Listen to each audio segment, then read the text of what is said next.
École Lacanienne de Psicanálisis, él es miembro de allí, y vamos a escuchar hoy el cochino debate y las paradojas de la sublimación. Jesús, el espacio es tuyo. Muchas gracias. Buenas noches en el Cono Sur, buenas tardes aquí en México. Agradezco con mucho gusto a mis amigos, en primer lugar, Estela Ocampo y Eduardo Bernasconi, que abran nuevamente las puertas de andamiajes lacanianos nómades a Lacan y el amor cortés. Dije Lacan y el amor cortés, no al amor cortés, porque esto que voy a hablar sobre el amor cortés es con relación a Lacan. Es parte de la relación que Lacan mantuvo con el amor cortés. Esta vez habremos de dar lectura y comentar el ciclo que es conocido entre medievalistas y filólogos como el cochino debate, el cual consiste en un debate entre tres trovadores que compusieron sendos sirventeses. El sirventese era un género poético muy recurrido en la poesía amorosa bajo medieval de los siglos XII a XIV, para llevar a cabo una tensó o tournegement, que era un debate entre trovadores. Debatían poéticamente un tema. En este caso, es un debate sobre el amor. El tema a tratar sobre el amor en este debate va a ser el tema de la lealtad y la obediencia que debe mantener el caballero a la dama de sus amores. Parte de este debate, solo parte de él, fíjense, esto es muy interesante, solo parte de él fue leído por Lacan a su auditorio en la sesión del 9 de marzo de 1960 de la Ética del Psicoanálisis. Ese día, después de leer El Sirventés de Arnaud Daniel, que fue uno de los más grandes trovadores occitanos de cuantos existieron, dijo que perdonaba, sic, palabras de Lacan, perdonaba a su auditorio la lectura de los demás cantos. Esto para mí fue una especie de reto, puesto que despertó mi curiosidad de por qué Lacan perdonaba los otros tres cantos a su auditorio, la lectura de esos tres cantos. ¿Qué dirían esos tres cantos que los perdonaba a su auditorio? Me di a la búsqueda, en fin, no voy a repetir algo que comenté la primera vez que me abrieron las puertas en andamiajes, que hablé de la búsqueda del libro y la búsqueda de este ciclo. El hecho es que conseguí finalmente los poemas completos en occitano medieval y en francés, y me emprendí la traducción para ver qué decían. Voy a dejar lo anecdótico para centrarme en el tema que hoy nos convoca, ¿no? Hacia el final de la sesión del 20 de enero de 1960 de este seminario de la ética, Lacan señala que la sublimación revela a la pulsión en su relación con das Ding, con la cosa, la chose, en tanto que ella, la cosa, es distinta, diferente del objeto, no es lo mismo. El objeto, dice, no es la cosa en sí misma, es la sublimación, el proceso de la sublimación, la que eleva un objeto a la dignidad de la cosa. Y es aquí cuando empieza a hablar precisamente del amor cortés. Se vale del amor cortés para dar cuenta del tema amplísimo que había evitado hasta ese momento, palabras de él, de la sublimación. Va a usar la figura del amor cortés. Y dice del amor cortés, a partir de esto que empieza a hablar del amor cortés, establece la explicación que lo sustenta, la explicación que da Lacan de lo que sustenta el amor cortés, es que se trataba de la sublimación del objeto femenino en tanto sea elevado a la dignidad de la cosa. Fíjense las palabras que usa Lacan. El objeto femenino es elevado a la dignidad de la cosa, de das Ding. El amor cortés, dice, ha dejado huellas en un inconsciente vehiculizado en una literatura por una imaginería en la cual vivimos en nuestras relaciones con la mujer. Yo no sé qué dirían las feministas de hoy día de todo esto que yo voy a decir, de lo que dice Lacan de la mujer en ese lugar de la cosa, pero ojalá y haya en en el público que estamos conjuntos en esto, que están aquí participando, alguna opinión al respecto. Al inicio de la sesión del 3 de febrero, 2 semanas después, ante la dificultad de poder dar cuenta del por qué y cómo surgió la fin amor. Fin amor es el tema, es el nombre que en occitano medieval se le daba al amor cortés, la fin amor. Es en femenino porque el amor era una voz femenina, la amor. Lacan encuentra cierta dificultad para dar cuenta de por qué y cómo surgió la fin amor y dice que eleva su función para ser una forma ejemplar, es un paradigma de la sublimación. Lacan eleva, así como se eleva a la mujer a la dignidad de la cosa, dice Lacan, Lacan eleva a la fin amor, al amor cortés, a la dignidad de paradigma de la sublimación. Y cómo este fenómeno también ha dejado secuelas, dice Lacan, aún sensibles después de cerca de 10 siglos. Las secuelas del amor cortés, decía Lacan en 1960, persisten hasta la actualidad.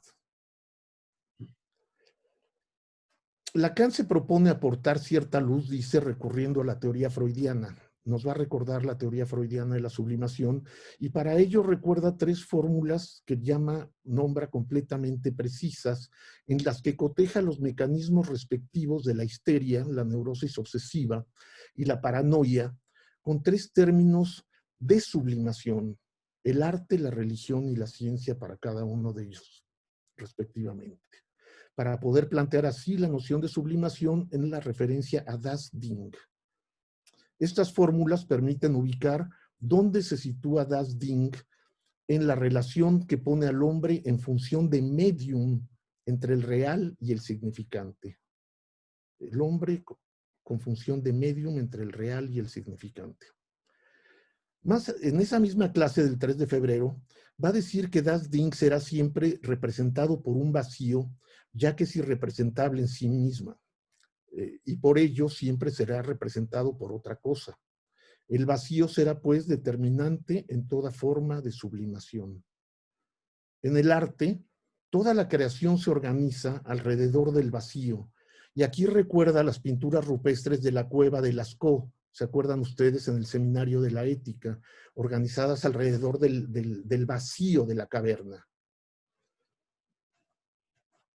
Que lo interesantísimo de eso es que aparecen huellas de las manos pintadas en la pared, como si fuera la firma del autor de los bisontes en las cuevas de Lascaux, de hace más de 12 o 15 mil años, ¿no?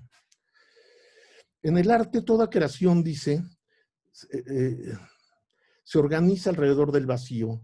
La religión lo evita e intenta llenarlo con sus modos ceremoniales y rituales, mientras que la ciencia, en el arte toda la creación se organiza alrededor del vacío. La religión lo evita e intenta llenarlo con sus modos ceremoniales y rituales, mientras que la ciencia, con su discurso basado en la sabiduría, en el todo saber y en la pretensión del todo saber, del saber absoluto, rechaza la perspectiva y la presencia de este vacío, la ciencia. Operarían en cada una de estas 3 formas de sublimación 3 modos de situarse, dice Lacan, que dice Freud.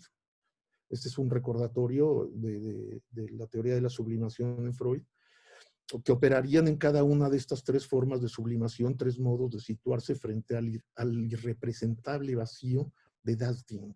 Una represión, Verdrängung, en el caso del arte, un desplazamiento, Verschiebung, en la religión, y un rechazo, Verwerfung, en el caso de la ciencia. El amor cortés es pues paradigmático.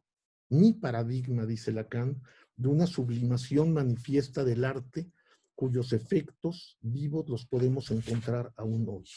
Los efectos del amor cortés.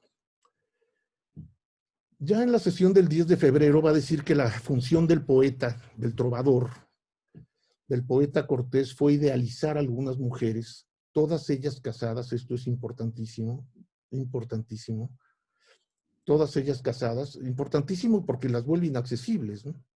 Casadas no con cualquiera, casadas con señores feudales, con reyes, condes, duques, etcétera, que les da el carácter de ser mujeres inaccesibles, relativamente, digamos, pero por principio inaccesibles.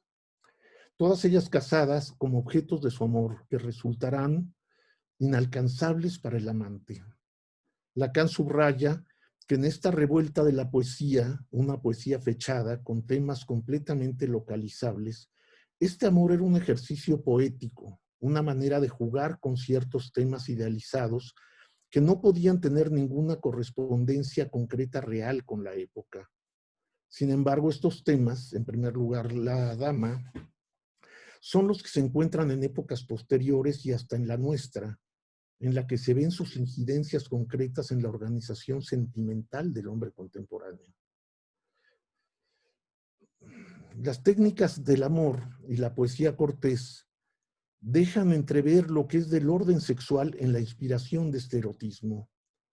Es una técnica de retención, dice Lacan. Desde la suspensión, lo llama eros interruptus, con todo y sus etapas. Esto se articula con lo que Freud llamó en sus 3 ensayos el placer preliminar. Es el placer de desear, en rigor, el placer de experimentar un displacer, lo que aparece en la técnica erótica del amor cortés como las etapas que preceden a la fusión. Es para el amante el don supremo, el signo de la presencia del otro como tal y nada más. Es la instauración del objeto femenino en nuestra cultura. La instauración del objeto femenino en nuestra cultura, el amor cortés, la poesía cortés. Mencionemos algo que parece ser lo más evidente con respecto a este debate que vamos a leer enseguida. ¿Se trata acaso de una polémica en la que el asunto a debatir es el de hasta dónde debe llegar el amante con tal de obtener el amor de su dama? ¿Debe cumplir con todas las solicitudes que a manera de prueba ella le demanda? ¿Cuál es finalmente el lugar del amante frente a la amada? ¿En qué lugar debe colocarse para obtener la aceptación y saberse aceptado y por lo tanto amado? Todo parece indicar que se trata de eso. Este no es un canto, lo que vamos a leer enseguida, no son cantos en los que el enamorado canta a su dama. Aquí son 3 hombres los que debaten la negativa de un cuarto al requerimiento que como prueba, asunto fundamental, la prueba, que como prueba del amor que dice tenerle, le impone la dama a dicho enamorado. La dama le impone una prueba que tiene que pasar para acceder a su amor. El debate en sí es un asunto de y entre hombres, pues son los 3 poetas quienes expresan sus opiniones, así como sus puntos de vista, pero es solo uno de ellos quien hace hablar a la dama en uno de sus poemas. No es la dama la que habla, es uno de los poetas que pone palabras a la dama. Bueno, ahora van a tener el gusto de no verme durante un rato porque voy a pasar unas diapositivas. Entonces desaparezco yo de la pantalla y aparecen unas diapositivas. Yo quise hacerlo así para que pudieran leerlo conmigo y cuando llegue el momento de la lectura de los poemas es decididamente menos difícil la lectura de una poesía que escucharla solamente, ¿no? Sobre todo una voz que puede llegar a ser aburrida como la mía, tendrán la posibilidad de leer ustedes al mismo tiempo los poemas. Entonces, nos vemos en un momento. Voy a seguir hablando, va a seguir mi voz aquí, pero voy a poner esta presentación.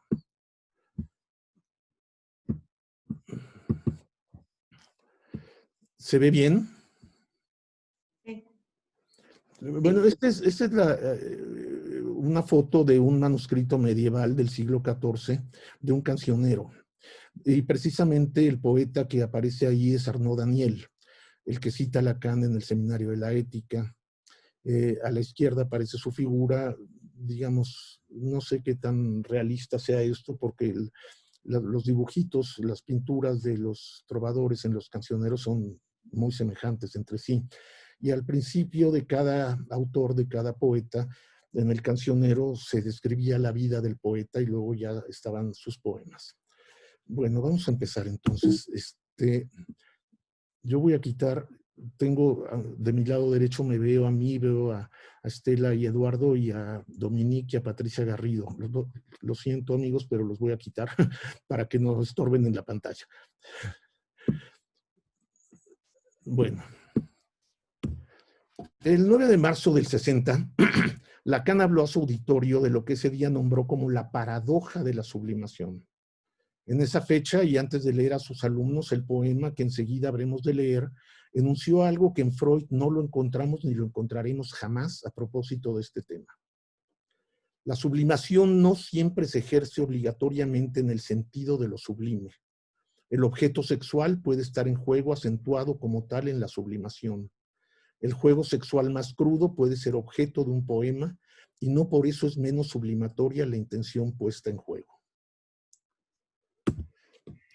Para ilustrar esta paradoja, recurrió Lacan a una canzó es canción, así no se llamaban poemas en aquella época, se llamaban canciones, chanson o canzó. Para ilustrar esta paradoja, recurrió a una canzó de Arnaud Daniel, la cual citó casi íntegra en francés. Porque digo en francés porque no está escrita en francés. La canción de Arnaud Daniel, poeta del siglo XIII, está escrita en occitano medieval.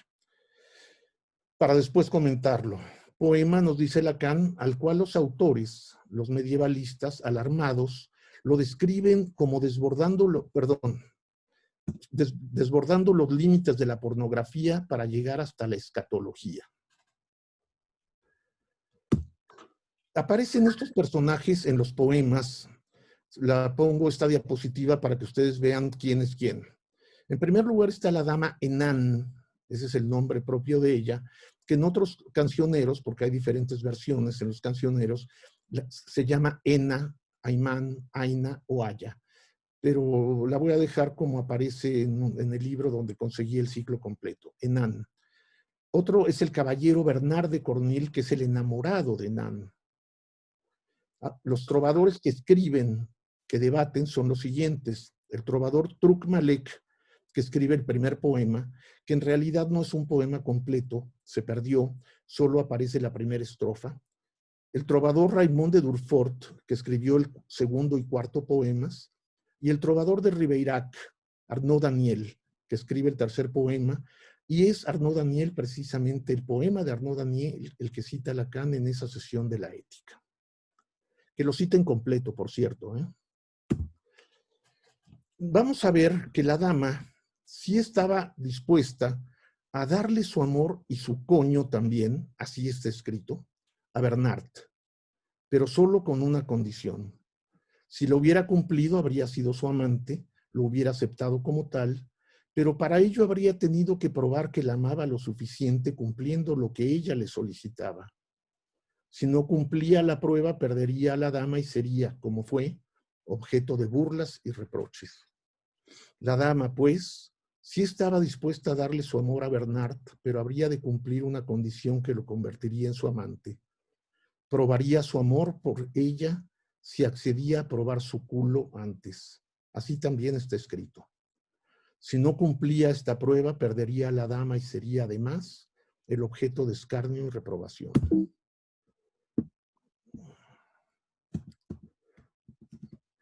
Lo que está en cuestión es, a primera vista, lo que de acuerdo a los códigos amorosos del momento estaba en juego. La obediencia y sumisión total, ciega, incuestionable a los deseos, anhelos y hasta caprichos de la dama, la cual, de alguna manera, dice, bien, con que quieres mi coño, ¿no?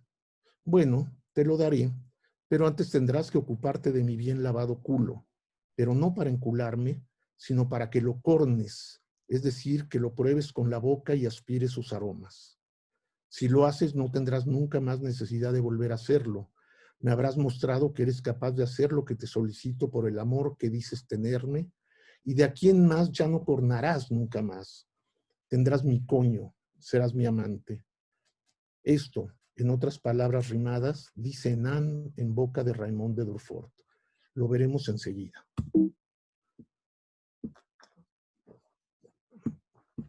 En este debate se usa el lenguaje tan claro y preciso como es posible. No se andan los poetas con grandes metáforas ni alegorías. No se andan con eufemismos ni tapujos. Llaman culo al culo y coño al coño. Pero también, y sobre todo, juegan con las letras. Operan un deslizamiento de un significante a otro con el recurso de la homofonía, que les permite gravitar alrededor de las 4 letras con las que en occitano bajo medieval se decía culo o ano. Corn, con acento grave. Corn, siendo cornar el verbo del que derivan las conjugaciones y construcciones que van a posibilitar la métrica y la rima. Corns, corns, cornars, cornés, cornes, cornats, cornarets, cornabats, cornerá, etc. Pero notemos desde ya,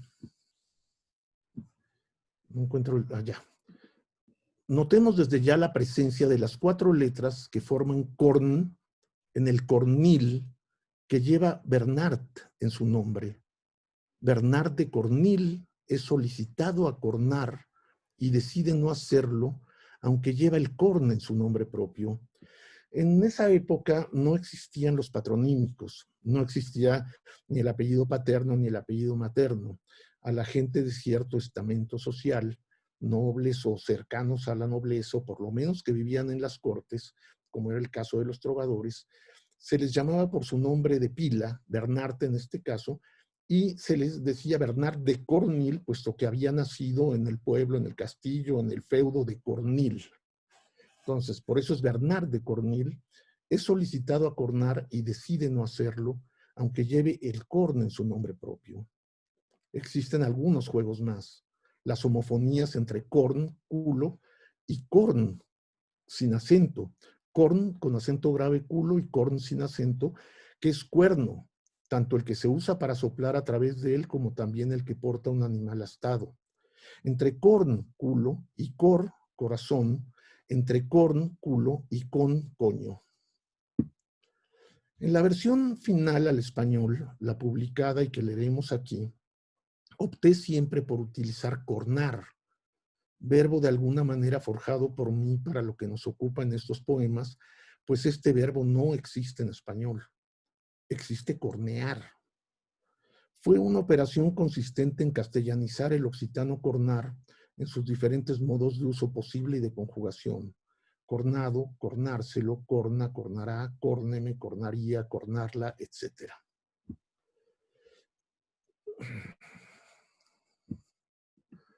Para tener el cor, corazón de la dama enán, primero hay que probar su corn, culo.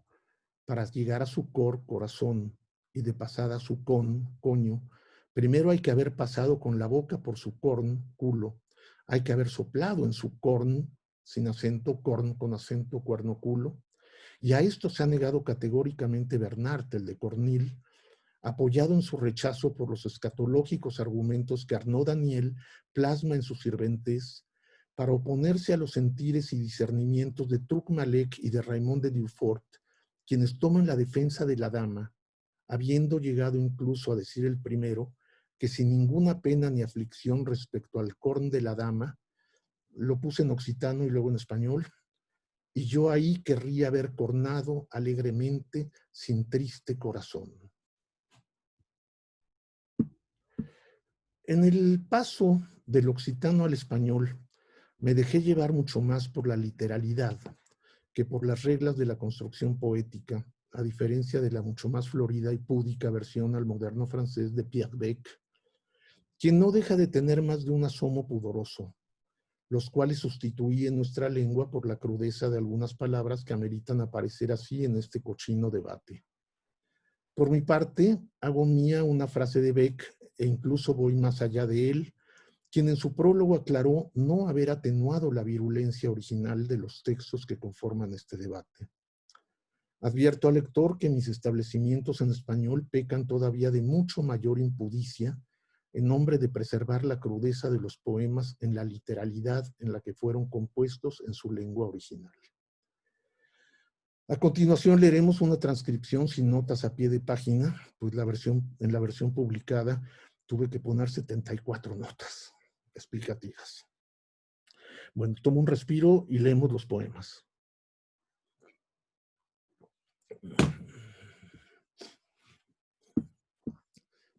copla o estrofa de Truc-Malek que da inicio del debate. Señor Raimón, se dirige al otro trovador. Señor Raimón, bien os tengo en mi agrado por haber así acordado la noble defensa ante Bernard, el caballero es Bernard, la noble defensa ante Bernard, de aquella que no respondió como tonta al desdichado quercinense, que le mostró su culo en privado, y aquel lo despreció por locura, y yo ahí querría haber cornado alegremente sin triste corazón. Como les decía, solo se conserva esa estrofa de Truc-Malek. Entonces pasamos ahora al primer sirventés de Raimond de Durfort. Recordemos que tanto Truc-Malek como Raimond de Durfort están del lado de la dama defendiendo su posición, mientras que Arnaud Daniel está del lado del caballero de Cornil, Bernard de Cornil, defendiendo la posición de este. Dice así Raimond de Durfort: Truc-Malek, a vos me uno de hacer de doña Henán la defensa, y pues a vos yo me adhiero. Bien hay en mí todo el arte y el espíritu, y no quiero que a mí se me enseñe. Más bien quisiera ver en un lodazal aquel que del cornar hizo desdén.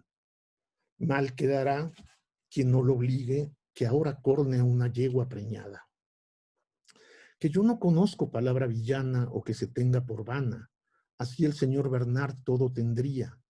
Vino en la noche al día siguiente a embestir a mi dama doña Henán. Ella puso tras la cadera la mano y le mostró el hoyo de abajo y dijo: si aquí bien me cornáis, yo os haré mi amante leal. Si así no me quieres servir, de otra forma no me puedo compartir. Cornad el culo que hacia vos lo vuelvo, que yo lo echo lavar y limpiar, y ya no lo oleréis su hedor, y ya no temáis el escarnio. Es así justo lo que yo opino, pues tanto hacéis vos que yo quiera sufrir, hacedlo rápido si queréis gozar. Vos estaríais bien cerca, señor Bernard de Cornés, si a cornar vos os hubieras puesto, mientras que el culo estuvo a la espera, que temor tengo que otro lo haga, y cuando el culo sea tomado, entonces vos no cornaréis nunca más. Dama, que cornarla seríame dulce, pero al decidirme el aliento me falta. Señor, puesto que de cornil sois, y sé que cornar soléis, cornad el culo que aquí veis, porque de este más aprecio tendréis, que si cornado hubierais otros 10. Y según que os sirváis y toméis, de daño no hacer y tenerlo debéis, o si no jamás tendréis de mí aquello que me solicitáis. Falso cortejador, aprended de mí aquello que no sabéis. Por falsos os tengo por buscar a la dama, y luego os envilecéis. Obviamente las columnas que están a la izquierda están en occitano medieval, del siglo XII a XIV, y que fueron traducidas al francés por Pierre Bec, y yo hice el paso del occitano con ayuda obviamente de muchísimos diccionarios y retóricas, y diccionarios, incluso conseguí un diccionario de obscenidades, y con un conjugador de verbos. Sin un conjugador de verbos que conseguí jamás hubiera podido hacer este paso del occitano al español. Este es el sirventés que leyó Lacan en esa sesión de la ética, y es de Arnaud Daniel. Pues Raimond y señor Truc-Malek defiende a doña Henán y sus mandatos. A la sazón seré viejo y canoso antes de consentir a tales súplicas, de donde podrían venir tan grandes faltas, que para cornar necesidad tendría de un pico, con el que del culo sacase las perlas, y pues podrá salir bien seco, que fuerte es el humo que en los pliegues hay. Bien le sería preciso que fuese picudo, y que el pico fuera largo y agudo, porque el culo es fiero, feo y peludo, y ningún día está seco, y es profundo dentro del pantano, porque la pesa dentro lo fermenta, que de inmediato crece y se reduce, y no quisiera que jamás fuese amante aquel que su boca al culo conduce. Pruebas de valentía habría otras, más bellas que más valdrían, y si don Bernard de esta se libró, por Cristo como villano no actuó, pues lo tomaron miedo y pavor, que si de lo alto el chorro le cayera, le escaldaría todo el cuello y la quijada, y no conviene que a dama bese aquel que cornó. Ahí hay un error en la escritura mía, aquel que cornó cuerno hediondo. Bernard, en nada estoy de acuerdo con lo dicho por Raymond de Durfort, que vos jamás culpa alguna tuvisteis, que si por diversión cornarais, gran adversario habríais encontrado, y pronto el hedor os hubiera matado, que huele peor que estiércol en huerto, y vos, quien quiera que os desaliente, load a Dios que os ha librado. Bien se ha librado del peligro que transmitiera a su hijo y a todos aquellos de Cornil. Mejor hubiera sido el exilio que cornarla en el embudo, entre la espalda y el pubis, ahí donde se sangra de sangre, ya no sabría ahora escapar, no le meara el hocico y el seno. Dama, que Bernard no se inquiete de cornar el culo, gran vito que tiene, con el que cierre el hoyo del pubis, pues podrá sin peligro cornar. Este es el sirventés entonces que leyó Lacan. Y con este otro sirventés de Raymond de Durfort se cierra y se termina el debate. Muy desdichado y afligido es en su pellejo el quercinense, cuando despreció tales presentes, porque el vasallo lo aconsejó. Jamás de él sean mis padres, que si ella me hubiera mostrado 200, yo todos los cornaría gozoso, y después sería rico y próspero, hasta los dientes fortalecería. No habría dama más buena en el mundo si el culo y el coño me mostrara. Todo así, tal como ellos son. Y que después me llamase señor Raymond, cornadme aquí en el trasero, que yo no inclino la cara hacia el frente, como si beber quisiera en una fuente. Amante que a su dama así responde, bien debe ella su corazón otorgarle. Quercinente traidor servil, tú que mal os habéis mostrado. Joven, ¿por qué no regresáis y buscáis cornar al derecho y al revés? El culo ha sido bien lavado y enjuagado. Yo cornaría cientos de miles. Hubo muchos que feroces no fueron, si os hubiesen colgado en Béziers, no habría tantas canciones ni versos. Pues tan grande es vuestra desdicha que no es Arnaud el escolar, al que arruinan los dados y tableros, y como penitente va pobre de vestidos y denarios, que yo gran recompensa le daré, con tal que por ahí yo corne primero y cornaré mejor que porquero, y que porte Joí el tullido. Arnaud el escolar, acudid esta noche por la mañana a doña Enán y decidle que Raymond de Durfort le dice que ella bien se acercó al de Quercy cuando le mostró el culo. Pero difícil a él le sería responder así. Antes bien ahí cornaría sin tardanza, más fresco que sosegado sirviente. Bernard de Cornil, yo os desafío que de cornar fastidio tuvisteis. Por mi truc malec, señor de Audoy, desafiante puedo y por mí también te desafío. Tan tan.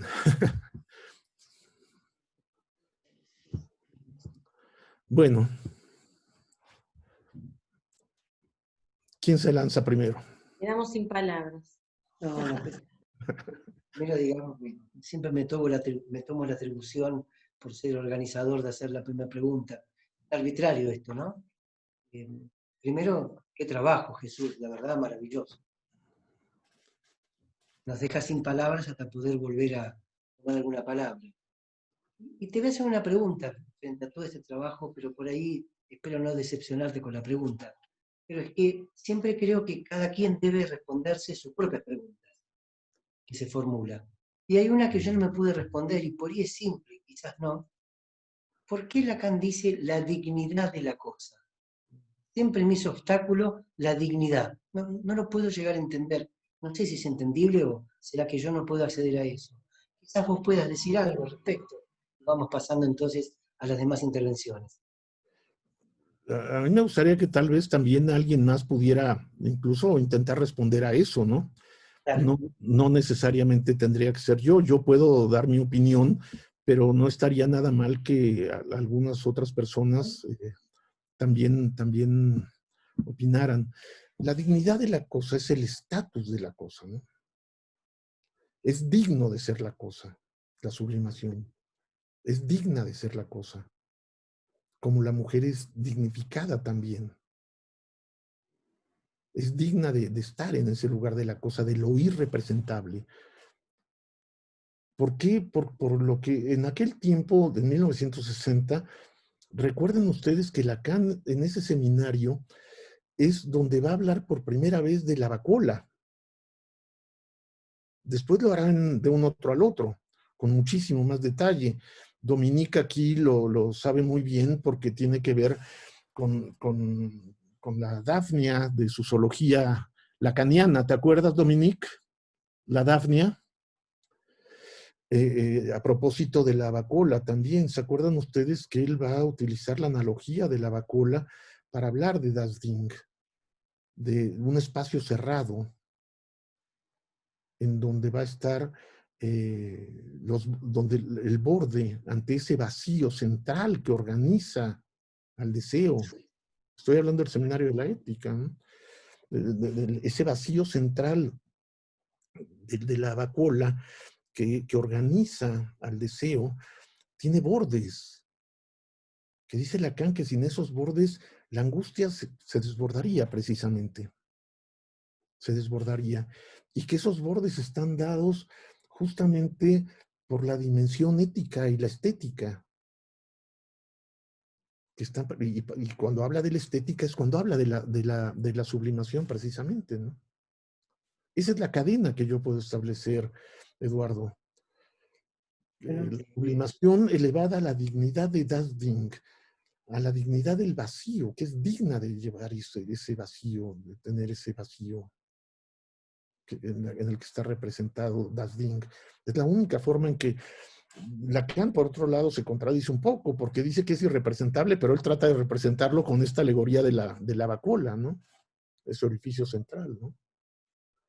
Todavía no introduce lo que en el seminario de un otro al otro va a ser el otolito, esa piedrecilla que hay ahí, que se mueve, que se agita, que sería el deseo y la pulsión, ¿no? No sé si esto te dice algo. Me ayuda a pensar, Jesús, sigo con algún obstáculo con la palabra dignidad, pero es algo que le iré pensando, porque es digno. Claro. ¿Dónde está la dignidad? Pero agradezco, es una forma también de poder pensarlo lo que tú me estás diciendo. No sé si alguien más quisiera comentar esto o tuviera alguna opinión sobre esto, ¿no? Abrimos el juego.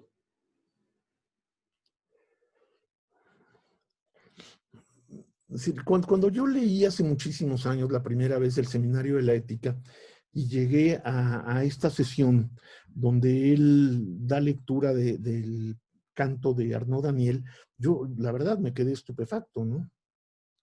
Me quedé estupefacto con esto y fue eso lo que en mí encendió la curiosidad, casi malsana diría yo, de querer investigar sobre esto, ¿no?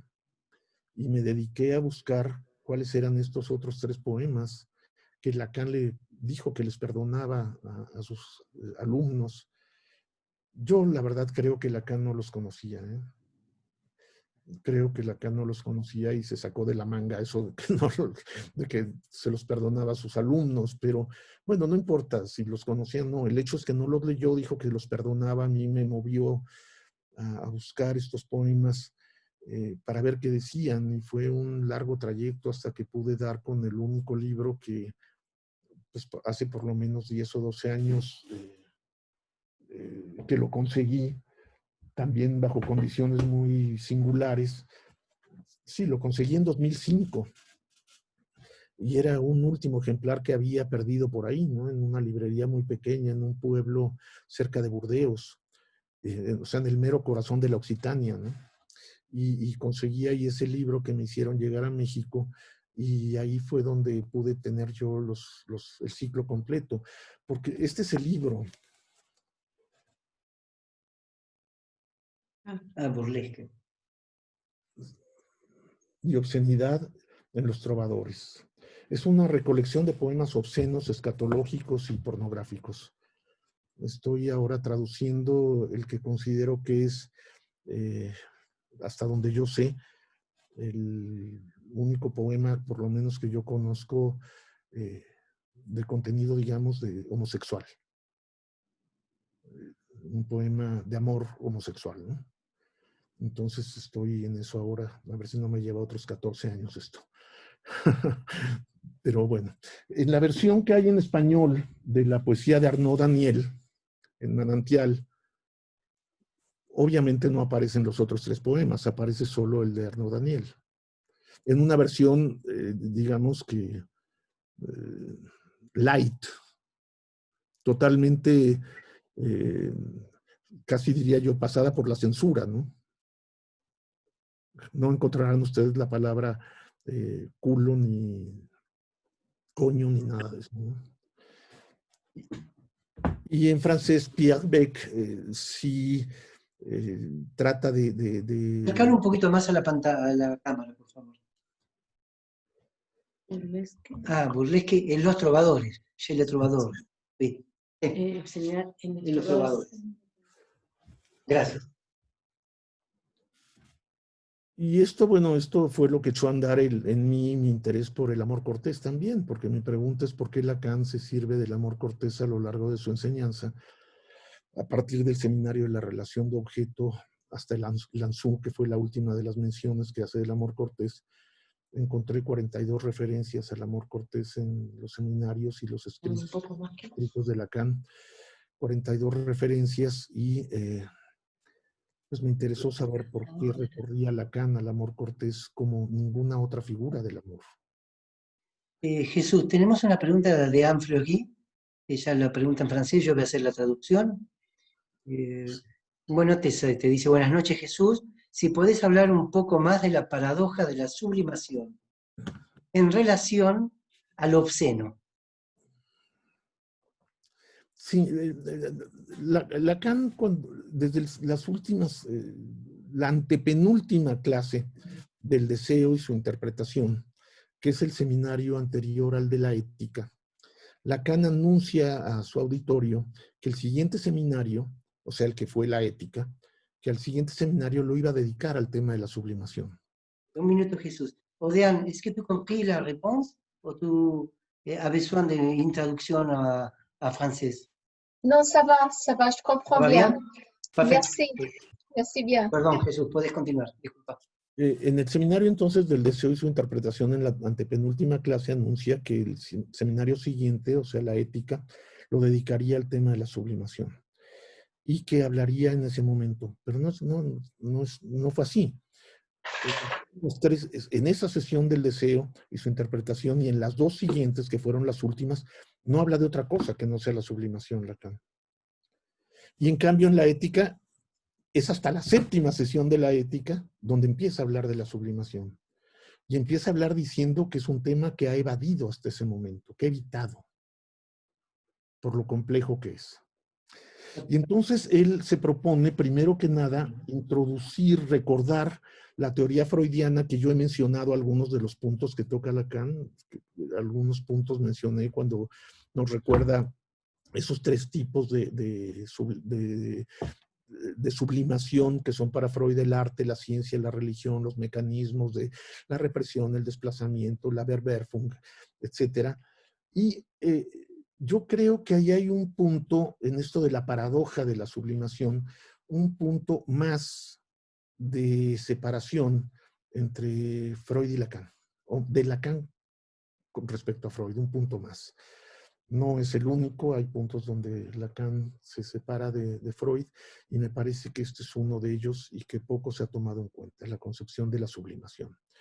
Puesto que para Freud la producción sublimada es del orden de lo sublime. Nada más y nada menos. Del orden de lo sublime, social y culturalmente valorada. Por eso Jesús te hacía la pregunta de la dignidad. Sí.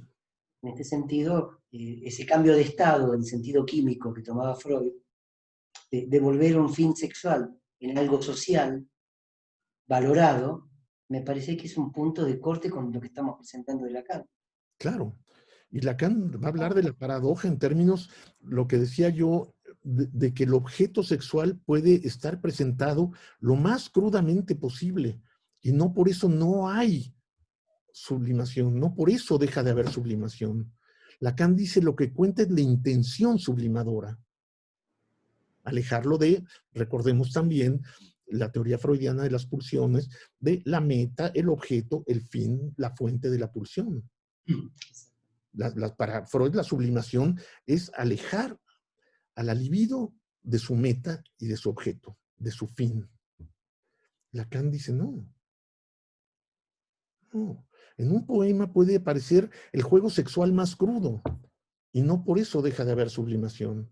Lo que cuenta es la intención sublimadora.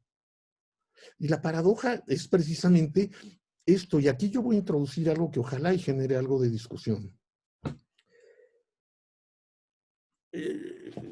Si uno sabe o tiene cierta idea o noción, ha leído, ha visto películas, ha leído libros del amor cortés, de la producción trovadoresca, de la producción de la poesía cortés, ¿en qué pensaría uno?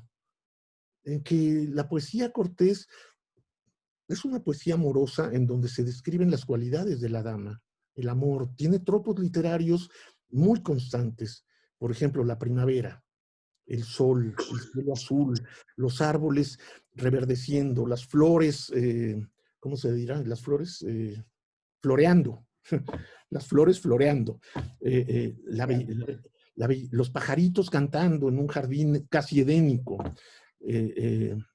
Y esto del jardín edénico no es casual, que lo haya dicho sin pensarlo. Ahora voy a decir por qué. Porque el trovador enamorado de su dama, fascinado, capturado, tomado por la belleza de la dama, no cesa de hablar de sus cualidades físicas, sus cualidades corteses, ¿no?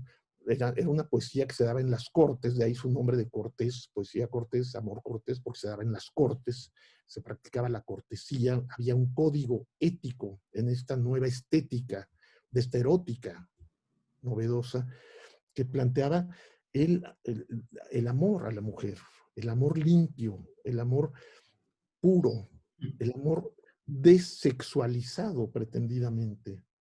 Pero cabría esperar que para hablar del amor cortés y de la poesía trovadoresca, Lacan hubiera tomado un poema quizás de Bernard de Bertradón, que es el poeta más cortés que existió. El que habla de las fuentes, los pajarillos, el jardín edénico, la belleza de la mujer, su blonda cabellera, su vida en una torre, tocando el laúd, y recitándole desde abajo sus poemas y declarándole su amor. Y ¡pum! Lacan introduce la caca, el culo, los olores, la pestilencia, la sangre menstrual. Es decir, Lacan desidealiza a la mujer. A la mujer idealizada por los poetas. ¿Por qué? Porque Lacan, en este ciclo de poemas, y en particular en el de Arnaud Daniel, habla de una mujer de carne y hueso, no de una mujer idealizada. Una mujer que le huele el culo, como a todos. Una mujer que sangra.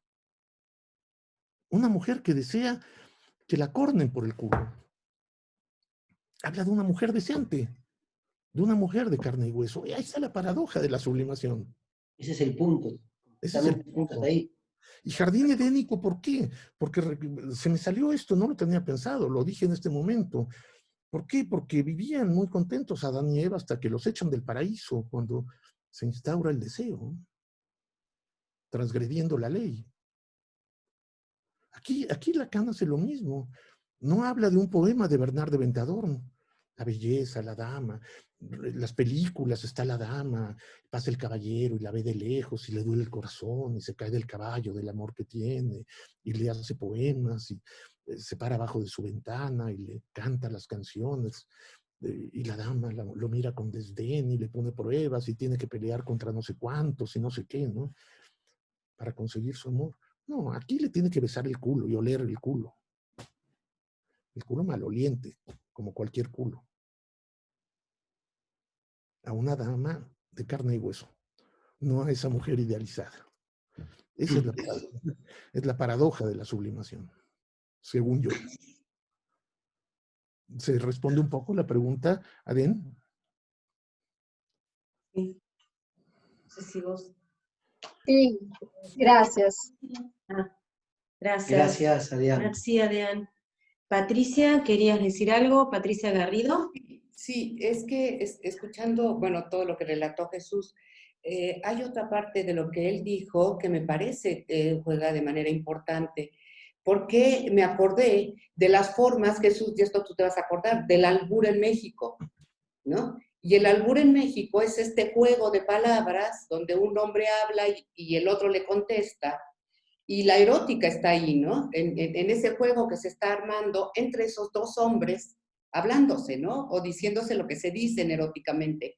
Pero Pero, Patricia, espera, termino y luego me dices. Y lo que tú dijiste acá es la dimensión de la retención. La importancia de la retención a la manera tántrica. Algo de eso dijiste.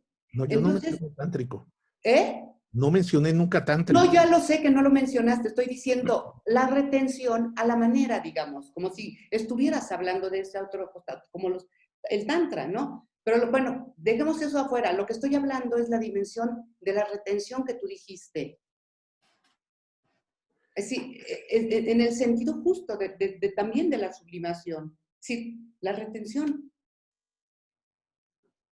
Porque igual me acordé de otra cuestión, ya, otra segunda cosa, que cuando Lacan en el seminario de un discurso que no sería de la apariencia, ahí habla del vacío y lo que dice que el vacío, bueno, incluso un poquito más adelante cuando habla ya del vacío como torbellino, lo que dice es que el borde de ese torbellino, para él, es la lógica, ¿no? Lo que lo pone en esa lógica y en esa perspectiva está hablando del escrito. ¿Te acuerdas? Más o menos, la verdad. ¿No? Pero, digamos, en la misma idea, ¿no? Del borde, del vacío, el vacío como torbellino, ¿no? Y justo lo que pone ahí dice que es la lógica y la escritura. O sea, si hay algo que más o menos se continúa, lo que pasa que acá precisa la cuestión de lenguaje y acá lo dice directamente, ¿no? El torbellino como torbellino de lenguaje y el borde como lógica, y lo que está hablando ahí es el tema de la escritura, o del escrito, ¿no? Ya es literater. Pero, digamos, esto es otra manera de pensar el borde y el vacío. Y la otra cuestión era esto que tú dijiste, ¿no? La retención. Bueno, hace un momento que yo iba a decirte algo, discúlpame por haber interrumpido, pero que estabas hablando del albur y tal vez muchos de nuestros amigos sudamericanos no saben lo que es un albur, lo que en México es un albur. Decías tú que es una especie de concurso entre dos hombres que se dicen cosas, pero cosas de contenido sexual, encubiertas en juegos de palabras, para que uno termine diciendo, sí, tú me coges, entonces ahí se acaba la cosa, ¿no? Es un concurso de falos, a ver quién lo tiene más grande, ¿no? Y es un concurso a ver quién se equivoca primero, o a ver a quién se le ocurren, se le dejan de ocurrir cosas y el otro gana. Esto es una cosa espontánea, una especie de duelo verbal, ¿no? Eso era lo que te quería decir, que nada más explicaras un poco lo que era el albur en cuanto a su contenido, que te faltó comentarlo. Lo de la retención tiene que ver con la cuestión de la contención del deseo. Yo no sé si debemos hablar de sublimación en estos casos o de contención del deseo, que no es lo mismo, ¿eh?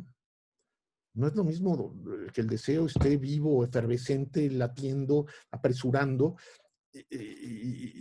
y se contenga en nombre de este amor que como prueba pedían las damas, o bien se sublime a través del arte, la ciencia o la religión, como decía Freud, ¿no? No creo que sea lo mismo contener al deseo que sublimarlo. Lacan hablaba de eros interruptus y lo equiparaba, establecía una analogía con el placer preliminar en Freud. ¿Qué es el placer preliminar en Freud? Es el placer previo al acto sexual. Es el placer previo, los besos, los toqueteos, en fin, caricias, cachondeos, como decimos en México, en ciertas partes, de cierta forma, qué sé yo, lo previo, el placer preliminar, el placer de la espera. Lacan va a hablar de un placer de la espera, de un placer en el displacer. Recordemos que freudianamente hablando esto genera una tensión que tiende a la descarga, ¿no es cierto? Entonces, al contenerse eso, hay un displacer. Y Lacan lo que dice, hay un placer en el displacer. Sí, Eso pensé. Eso es Tal lo vez, que está tal vez la pensando. palabra que debió haber utilizado, pero que en esa época no estaba tan en boga en su discurso, era goce. Claro. Pero por eso habla de él de un eros interruptus, porque las reglas de la cortesía impedían que se llegara al acto sexual. La mujer ponía pruebas y pruebas y pruebas, y podían ser amantes, no carnales. Había pruebas, el FAC se llamaba, FACH, en occitano medieval. Jesús, están apenas un breve comentario. Sí, Eduardo y después Luis Tamayo, que está esperando ahí. Es tan preciso lo que vos decís, habiendo hecho en algún tiempo una lectura freudiana que ya me he olvidado. No me pregunten en qué texto, porque cada vez me olvido más las cosas, y así quiero hacerlo. Pero me viene que en Freud, esa tensión de los placeres preliminares, si bien era placentera porque había una promesa de descarga. Claro. Y lo que vos estás diciendo es muy puntual, porque acá no habría descarga. No, De allí que se imponga el goce, entonces. no, no. Yo creo que sí, claro. En estas pruebas que ponía la mujer, había una que era el top, digamos, de las pruebas, que era pasar la noche juntos desnudos en una cama, sin tocarse. El caballero tenía que contener su deseo. Qué sublimar ni qué nada en esos momentos. Imagínense ustedes estar desnudos con la dama de tus amores, desnudos en una cama, con la dama que más amas en la vida y que la tienes idealizada, y no poder tocarla, ¿no? Hay un poema de una Trovairits. Las Trovairits eran trovadoras mujeres. Se conocen cerca de una veintena de Trovairits, cuya producción no es muy florida, digamos, no hay gran cantidad de poemas de Trovairits, pero la Trovairits más exquisita que hay en el sentido poético se llamaba, se me fue el nombre ahorita, se llamaba La Condesa de Día. La Condesa de Día. Tiene un poema que es el ejemplo paradigmático del FAC, de la prueba, en donde le dice al caballero que la pretende, ella está casada naturalmente, como toda buena dama cortés, y le dice que cómo quisiera ella que él estuviera en el lugar de su marido, pero que en las noches, al dormir juntos, ella le sirviera de almohada. ¿Ustedes aceptarían eso? Bueno, a ver, hay unas cuantas preguntas, los nombro para que sepan que los tengo registrados, ¿sí? Primero Luis Tamayo, después Sergio escribió algo, no sé si lo vas a querer decir, Sergio, lo leemos, después me decís, Raúl Vidal y Hugo Gordón. Entonces empecemos por Luis. Sí, gracias. Hola, Luis. Hola, bueno, en primer lugar, Toño, no sabes qué No, gusto. soy Jesús. Perdón, perdón, ya te metí con Toño Montes de Oca. No, Jesús, qué gusto verte y además, pues me hiciste recordar esto que vienes trabajando desde hace años y años, me acuerdo tus primeros Perdón, publicaciones. Luis, aparece el nombre de Verónica, pero es Luis Tamayo, Sí, sí, claro. Lo que para pasa es que aclarar a la gente. Sí, sí. a veces tengo un costado femenino, digamos. Todos. Míralo. No, entonces, en primer lugar, muchas gracias por el enorme trabajo. ¿Ah? O sea, muchas gracias. Como lector de Lacan, te agradezco el esfuerzo y la búsqueda y la traducción y el occitano y bueno, todo eso. Me hiciste pensar una cosa, Jesús, a partir de tu reflexión sobre, bueno, que aparece en, obviamente, el Seminario de la Ética, vinculando esto con la cuestión de la sublimación. ¿Tú te acuerdas, así como cómo vinculas esta chose, este ding, inalcanzable? ¿Ah? Obviamente, yo encuentro la cuestión de la sublimación ahí vía la transformación en el poema, que puede ser horrible, Pero si tú piensas en el Guernica, que también es una cosa horrible, o sea, imagínate la descripción del asesinato, ¿ah?, de toda una población. La madre con el hijo muerto, lo que presenta el Guernica es asqueroso. Ajá. Es bello también. O sea, el carácter asqueroso, decir algo asqueroso puede ser muy bello. Claro, me puedes decir, ahí no está Guernica. Por supuesto que no. Son unos trazos y ya están medio mal hechos. Es esto que tú decías hace rato, es un vacío, ¿eh? La vacuola, es inalcanzable, por supuesto. La cuestión es que, pensando un poco más, y si avanzo al seminario de identificación, me encuentro 2 años después con el objeto A minúscula. ¿Encuentras ese vínculo tú también, Jesús, o estoy nada más alucinando? Eso es, muchas gracias. Claro que lo encuentro, Luis, claro que lo encuentro, pero no en una linealidad que vaya de Das Ding del Seminario de la Ética 1960 a la identificación en el 62-63. Yo creo que hay que atravesar la transferencia para tomar en cuenta el Agalma, que también es el sucedáneo de Das Ding en la ética, vendría a operar como sucedáneo el Agalma en el amor entre los muchachos, el amor griego que tanto conoces, tuvo el diálogo de Platón, ¿no? Y que tanto has trabajado, ¿no? El Agalma y la posición de Diotima, ¿no? Y después del Agalma está el objeto A, pero me parece que va hasta el salto hasta la angustia, no a la identificación, porque en la identificación de la minúscula todavía es el otro, el semejante con minúscula, como objeto de amor, como objeto de deseo, perdón, objeto de deseo, el otro. Mientras que en la angustia deja de ser el otro, se convierte en el objeto A minúscula, que es el objeto causa del deseo. No el objeto del deseo, sino el objeto causa del deseo. Me parece que hay un camino, un trayecto que parte de este tema del vacío, de la vacuola, en el seminario de la ética, atraviesa la transferencia con el diálogo platónico, la posición de Diotima y el discurso del Agalma de Platón, y que desemboca en el objeto A, en la angustia. Eso es.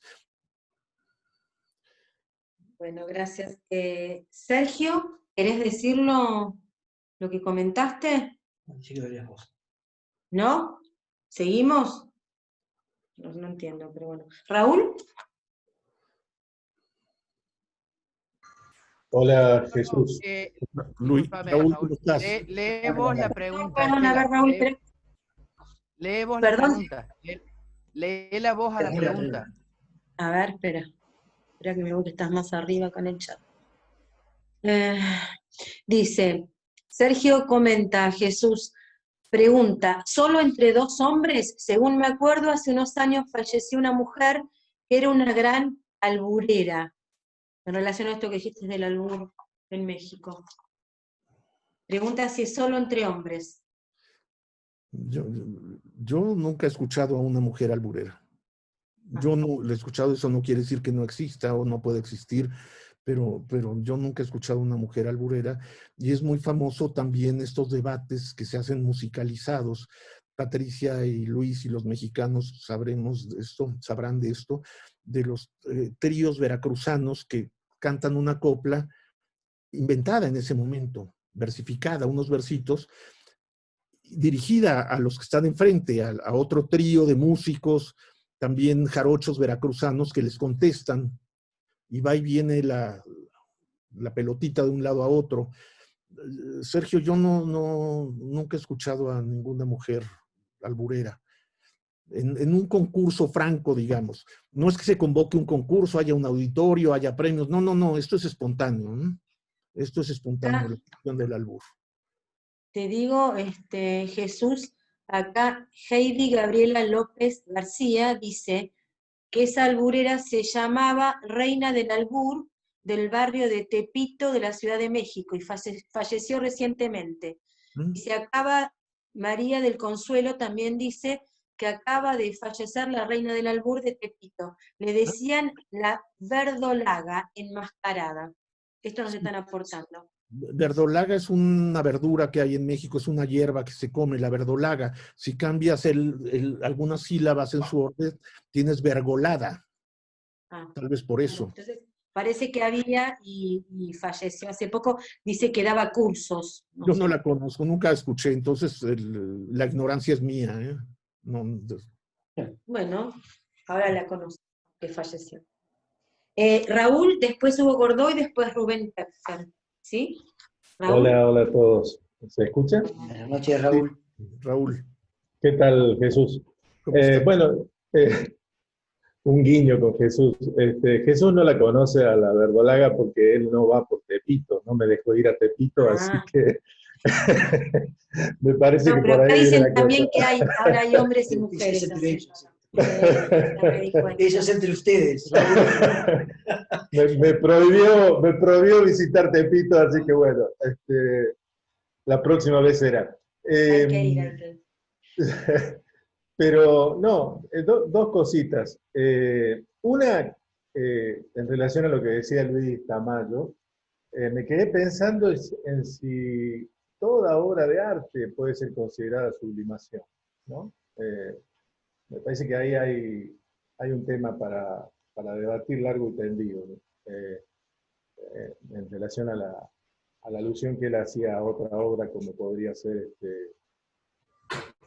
la obra de Picasso, pero además porque tratando de pensar esta pregunta que se hace Jesús sobre por qué Lacan utiliza ese poema y no otros, ¿no?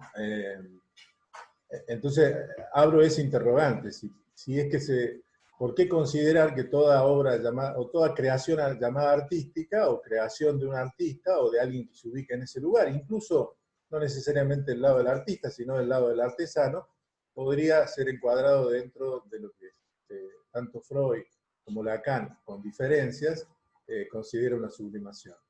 ¿Qué piensa Jesús de eso? Y lo otro, sabe Jesús que yo he leído su libro, pero no recuerdo si en el minucioso recorrido que haces sobre el amor cortés a lo largo de toda la obra de Lacan, si Lacan vuelve en algún momento sobre este sirventes, o alude de alguna manera de sesgo a este sirventes, y si Lacan dice algo del amor cortés, no lo recuerdo, en el seminario El Santón. No, en el seminario del Santón no está mencionado el amor cortés. Y sí, a lo largo después de la ética, en alguna ocasión va a ser mención, pero solo a manera de recordatorio del sirventés de Arnaud Daniel. No van a trabajarlo nunca más. Yo quiero decir también algo que es muy importante, que en toda la obra de Lacan, en toda, el único poema de amor cortés que está citado es este. No cita a ningún otro. A ningún otro. Ni siquiera de sus tan queridos Minnesänger. Los Minnesänger eran el equivalente al amor el equivalente a los cantantes del amor en Alemania, el equivalente a los trovadores, perdón. Minnesänger quiere decir cantantes del amor, ¿no es cierto, Luis? Minnesänger es cantantes del amor, del Minne. En Alemania existían dos tipos de amor. El Liebe, o Liebe, no sé cómo se pronuncia Liebe, y Minne. El Minne era el amor puro, el amor asexuado, el amor alejado del sexo, mientras que Liebe era el amor carnal. Y los Minnesänger en Alemania, que es curioso, Lacan, para empezar, Lacan no nació en tierras del amor cortés. Lacan nació en París y esto ocurrió en el sur de Francia. Entonces, eso no impide que él conociera bien a los trovadores, sobre todo por la relación que tuvo con este medievalista, que ahora se me escapa el nombre, belga, con el que tuvo muchos tratos y con el que habló mucho de Arnaud. Dragonetti. Dragonetti, Roger Dragonetti, claro.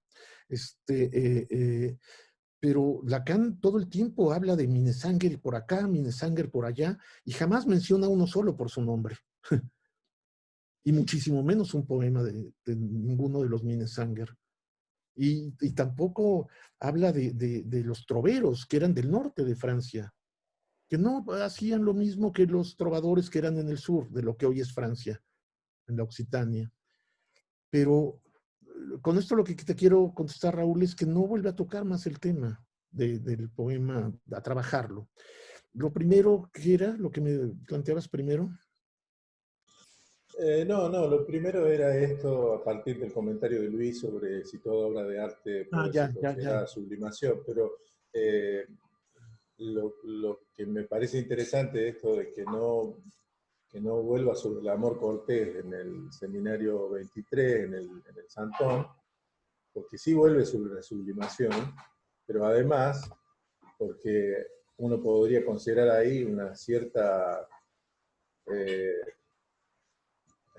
retención de Lacan, un cierto frenarse, porque si él, porque sería fácil relacionar algo de este Sirventes que has leído y que has traducido y que nos has contado con el modo en que se vincula a Joyce con su mujer, ¿no?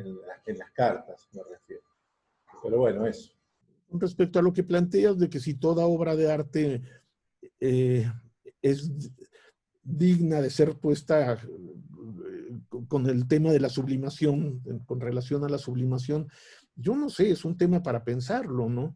Es decir, pero en la época en que Lacan planteaba esto, 1960, digamos, las condiciones del arte yo creo que no son las mismas ahora, en el sentido de que hoy día hay producciones artísticas que no existían en aquel entonces, los performance y todas estas cosas que son en el momento, ¿no? Entonces habría que pensarlo, es un tema pensarlo, pero tomando en cuenta lo más clásico, la dimensión más clásica del arte, sí, el arte se organiza alrededor de un vacío. La hoja en blanco del escritor, cualquiera sea su género, el lienzo en blanco de un pintor es el vacío, la piedra en bruto, la pieza de mármol, el cubo de mármol del escultor, es un vacío aquello que hay que llenar con el cincel, darle forma, quitar. El escultor quita, mientras que el pintor agrega, ¿no? El músico, el cuaderno pautado está en blanco también. Entonces, esas formas clásicas sí tendrían que ver en ese sentido, de que es el vacío el que organiza la obra de arte. Yo no sé, todas estas cosas tan modernas que hay ahora, estas performances y living art le llaman en otros lados, el arte en vivo con cuerpos pintados, no sé, es un tema interesante que hay que preguntarse sobre el Raúl. Gracias, Jesús. Hugo Gordó. ¿Dónde anda Hugo? Ahí anda. Hola. Buenas noches, Buenas Hugo. noches a todos. ¿Qué tal, Jesús? Hola, Un Hugo, abrazo. ¿cómo estás? Algo que surgió ahora, pero que no es la pregunta o la aclaración. Sí, quizá convendría distinguir vacío de una nada. Yo no sé si una hoja en blanco es un vacío. Me parece que el vacío se muestra a partir de algo que ya está. Lo otro para mí sería una nada de escritura. Pero bueno, eso es para otro debate.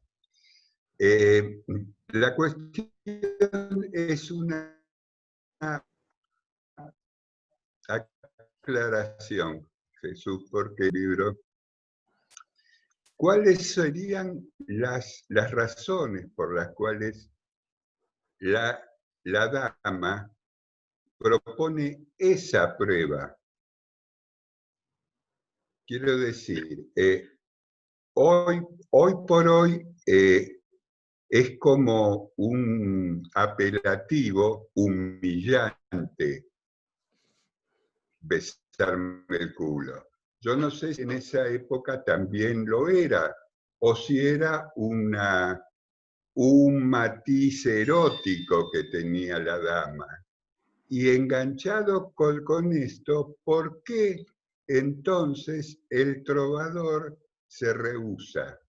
Quiero decir, muchos años después, Lacan dijo: te pido que rechaces lo que te ofrezco porque no es eso, pero quizá, eso es muchos años después, pero quizá a lo mejor había algo de esto operando también en esa época.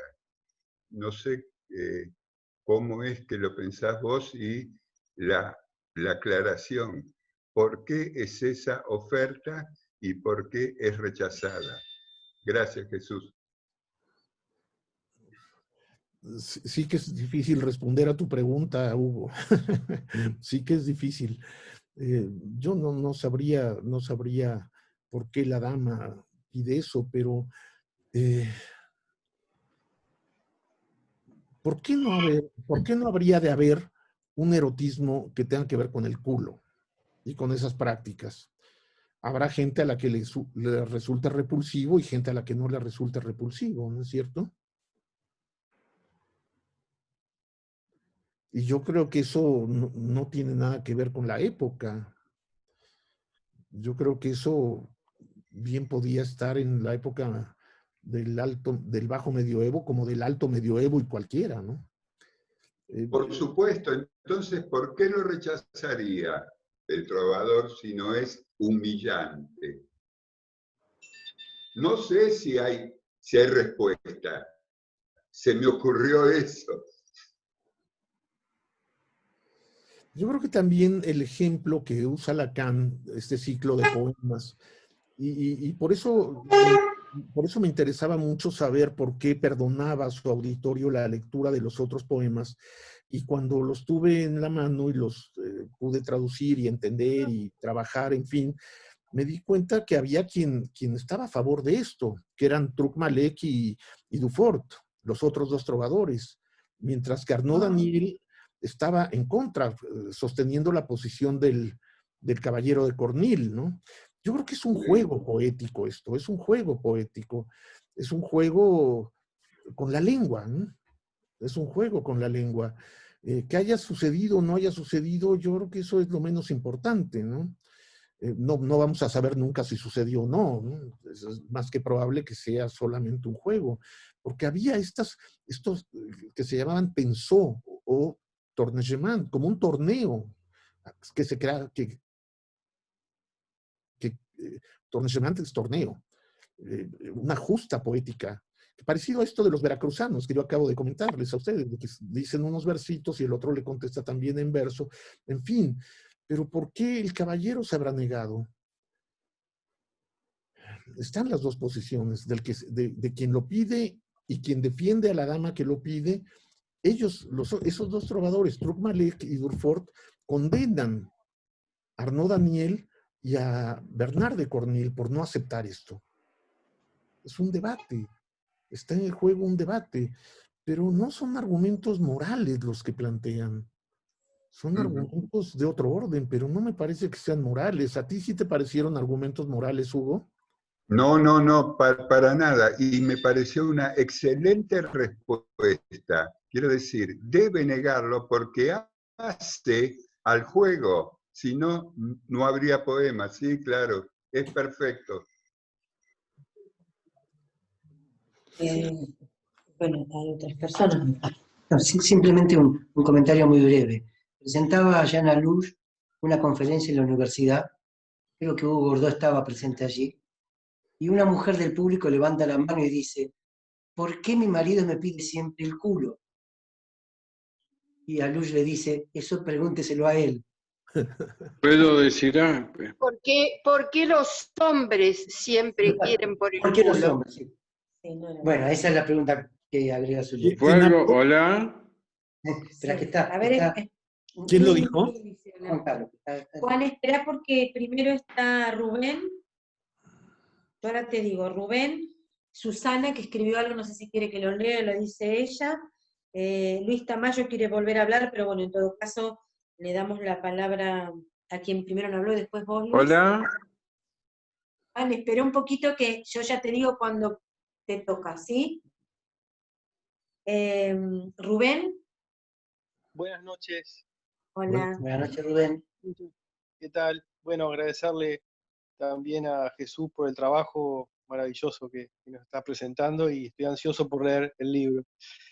Mi pregunta es bastante, creo yo, sencilla, ¿no? En relación al amor cortés, por lo general, la primera, digamos, lectura que uno puede hacer en Lacan es que el amor se ubicaría en lugar del deseo, obturaría el deseo. No sé si estás de acuerdo, Jesús, con esto. Pero me da la impresión que en la contención del trovador, digamos, en relación a la dama, en la contención de su deseo, como que el deseo aumentaría. Entonces se me genera cierta confusión en la relación del amor y el deseo en el amor cortés. No sé cómo lo has pensado. También estaría ahí la cuestión de la pulsión, porque está el cuerpo, los olores, lo parcial, ¿no? Está el culo, partes del cuerpo. O sea que el amor, digamos, esa lectura primaria que uno puede hacer de que el amor obturaría el deseo, no sé si funciona del todo aquí. No sé qué pensás tú. Sí que es un problema eso, ¿eh? Sí que es un problema. Yo creo que incluso hay veces donde Lacan, sin darse cuenta, habla del amor cuando tendría que ser del deseo. Y a veces habla del deseo cuando tendría que ser del amor, lo que mencionara. Creo que hay veces que eso sucede.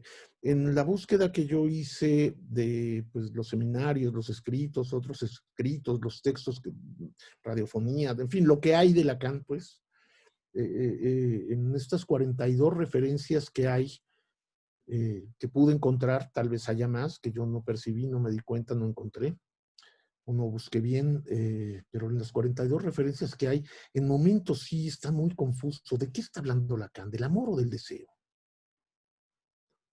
Yo creo que no es algo que esté muy claro siempre en Lacan, ¿eh? Me pareció a mí. Por lo menos mediado por esta búsqueda que yo hice del amor cortés. Por supuesto que habla del amor infinidad de veces más y del deseo infinidad de veces más allá del amor cortés o independientemente del amor cortés, ¿no?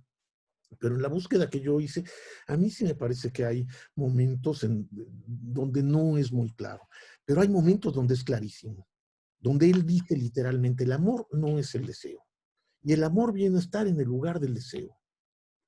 Incluso, hablando en el seminario de los no incautos, en la sesión del 18 de diciembre del 73, cuando construye el borromeano a partir de la trenza, él va a hablar de la utilización del borromeano para hablar del amor de Dios, o el amor a Dios, perdón, más bien.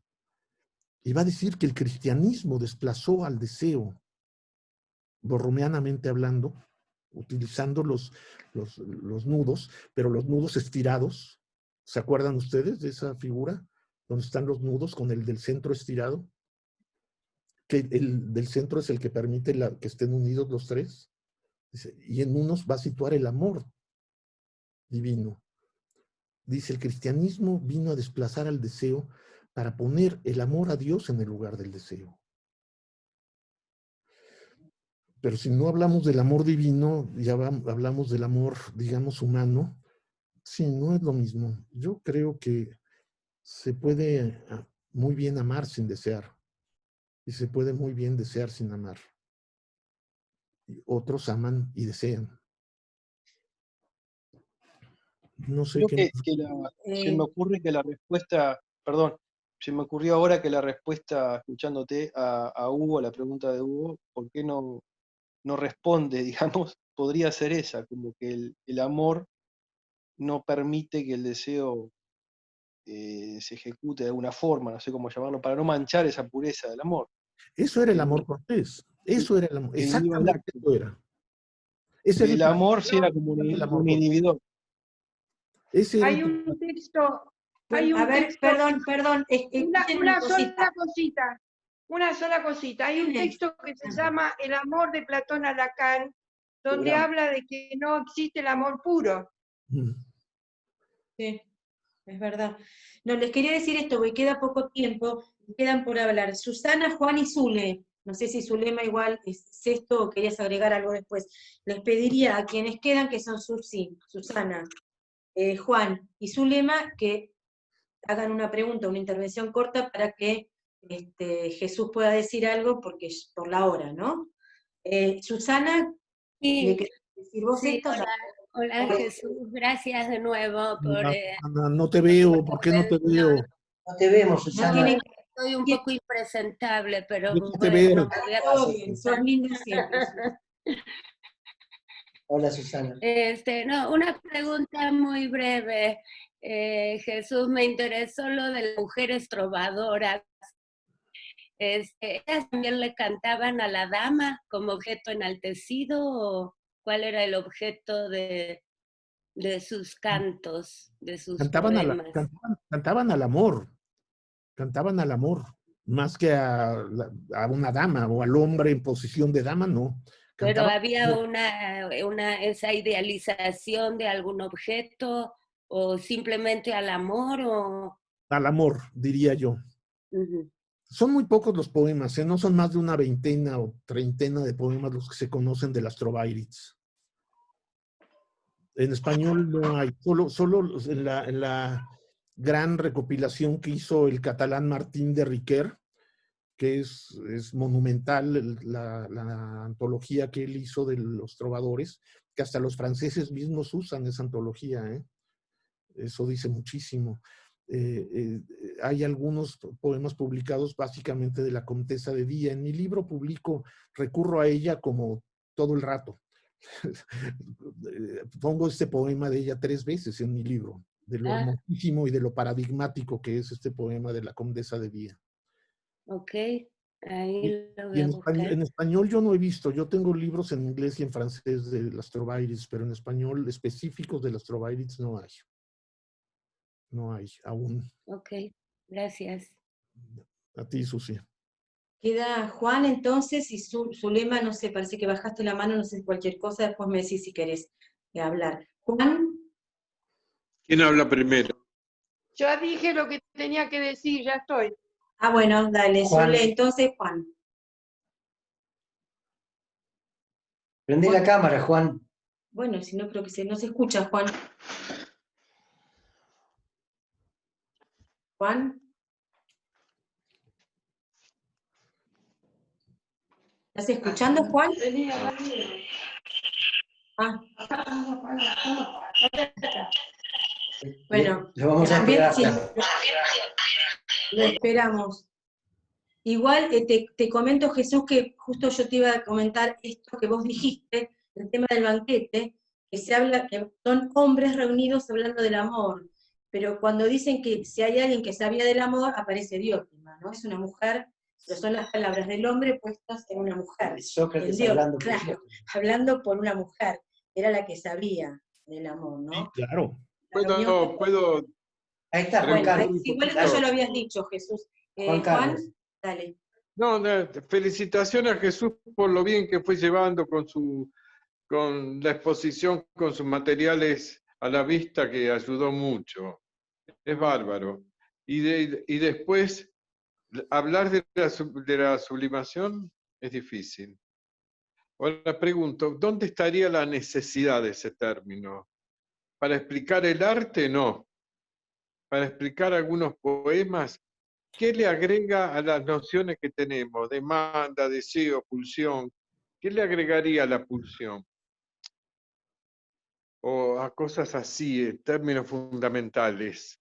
Porque el asunto es, ¿qué hace ver la sublimación? Lo pregunto para mí, para sostener el término. ¿Qué le agrega a la sublimación que no tiene otros términos? Eso, que a veces lo dice de unas maneras, con unos paisajes, y a veces lo dice de otro seminario. Para mí la sublimación es enigmática, porque puede haber arte sin sublimación, que yo sepa, creo. Y el segundo punto es ese aspecto del amor a Dios, el amor divino que viene en lugar del deseo. hay algo ahí también, si es verdadero y es fuerte, porque el cristianismo tapó el deseo, algo así, qué sé yo. En la difusión de la práctica cristiana se hundió el deseo. No hay amor y desapareció el deseo en el cristianismo, así de sencillo. Bueno, esa es mi breve comentario. Entonces, bueno, nada más ahí. Y gracias, Jesús. Gracias a ti por tu comentario, Juan Carlos. No tendría yo nada que agregar. Hay que pensarle más al tema de la sublimación. Lacan a mí me llamó mucho la atención eso de que él comentaba de que era un tema que había evitado tocar en su enseñanza, precisamente por lo problemático que es, supongo yo, ¿no? Y se agarró de Freud para empezar a hablar de la sublimación y luego desarrollarla, ¿no?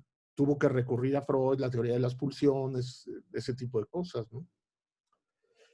En fin, estaba leyendo la ética y al pasar veo que dice que el padre proviene, la noción de padre, la instalación de la paternidad proviene de una sublimación, digamos, primigenia, algo así. Vi la palabra sublimación ahí metido de este modo y dije, imagínate, es como coextensivo a la subjetivación más básica y radical. Claro. Pero así dicho y suelto, que la paternidad vendría, que el acceso a la paternidad vendría, que es como coextensivo a la extensión de la metáfora paterna. Ahí se disuelve la especificidad también. Sí. Bueno, gracias por el minuto. Sobran 2 minutos. Sí, una cosa les quiero decir. Hay una persona más que ya antes había escrito un comentario, un poco extenso, le diría que si puede hacer la pregunta más concreta. Charlie, ¿querés hacerlo? ¿Querías intervenir? Y es la última persona, Sí. lo siento, pero es por cuestión de tiempo. El miércoles que viene, claro, seguimos, pero por hoy, Charlie. Sí, yo había hecho una pregunta que era, ¿en qué sentido estos poemas así tan sexualmente evidentes eran una sublimación, digamos, ¿no? Porque para Freud, para que sean sublimación, justamente la parte sexual tenía que estar dirigida hacia otro lado. Y ¿sabes qué se me ocurrió, Jesús? Que a lo mejor nos estamos quedando en el texto del poema, y tal vez es una cuestión que tiene cierto grado de comicidad. Me llamó mucho la atención que el caballero se llamara Cornil, ¿no?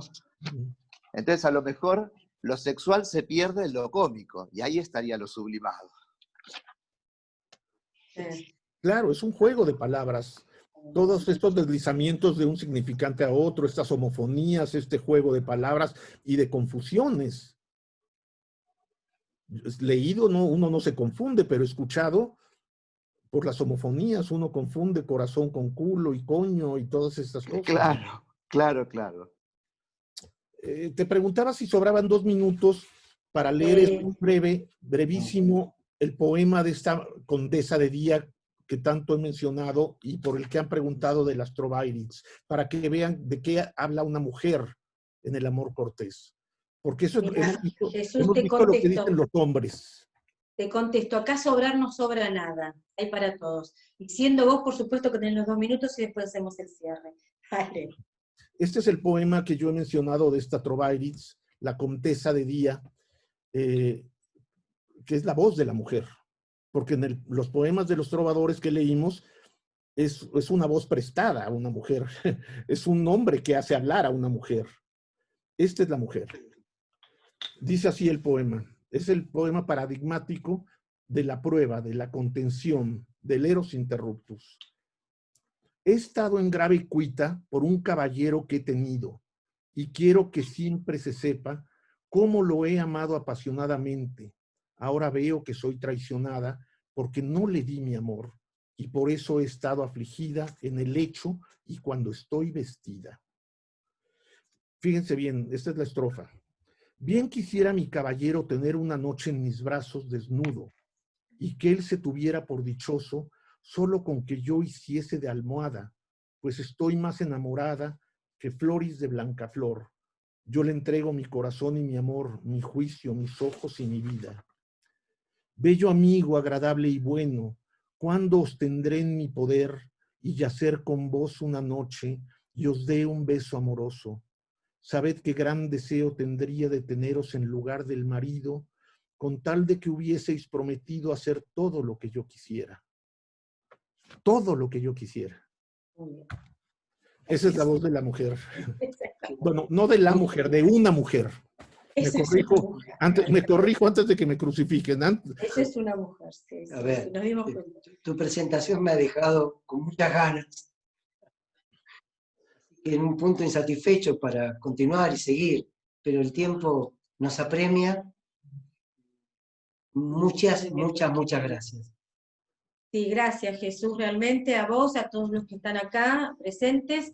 Y el miércoles que viene nos encontramos para seguir hablando de esto, de los otros encuentros. Hay gente que se quedó con ganas de decir cosas que va a ser el momento para hacerlo. Y el otro miércoles, dentro de 2 miércoles, no me acuerdo la fecha, va a estar hablando Raúl Vidal.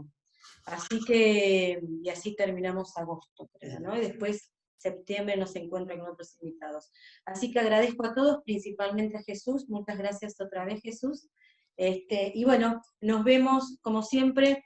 Nos despedimos con el brindis, ahí está. Hasta el otro miércoles. Gracias, Estela, Eduardo, todos. Gracias a vos. A todos los que cortésmente me escucharon. Muchas gracias. Gracias.